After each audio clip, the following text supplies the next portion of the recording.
Appreciate చేయమని చెప్పాలి. కేవలం సినిమా పాటలు సినిమా నృత్యాలు కాదు, అంటే నేను మన సాంప్రదాయ సంగీతాన్ని నృత్యాలు కూడా నేను ఆరాధించాలని అప్రిషియేట్ చేద్దామని చెప్పాను.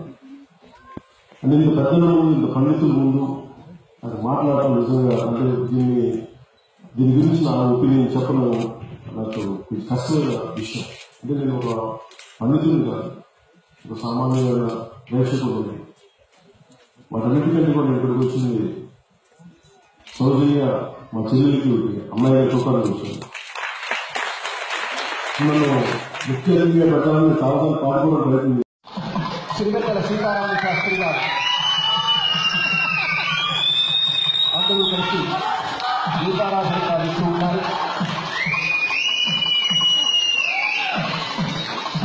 కళాత్మక కథిని తాళాలతోటి లయ విన్యాసాల ప్రతిభా శిఖరోత్సవంగా అభినయ కళాకృష్ణతో అభినయ వాగ్మయానికి వల్లెత్తిన సృజనోత్సవంగా సౌజన్యోత్సవంగా దీన్ని అడుగు తీసుకుంటూ సౌజన్య శ్రీనివాస్ గారి నాట్య ప్రదర్శన శుభారంభం గావించేందుకోసం లాంఛనంగా దీపారాధన గావిస్తూ ఉన్నారు.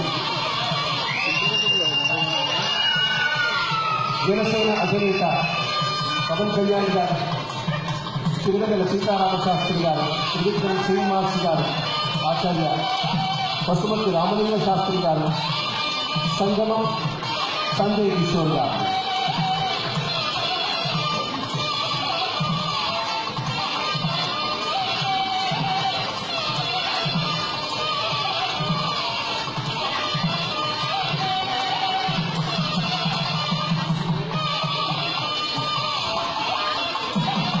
దీపారాధన గావించిన పెద్దలు జరిగి వినమ్రపూర్వకంగా నమస్కృతులు తెలియజేసుకుంటూ నాట్య సరస్వతికి నీరాజనంగా సదాశివుని దివ్య చరణాలకు కదలుతూ కార్యక్రమం శుభారంభమవుతుంది. తొలుత ప్రార్థనా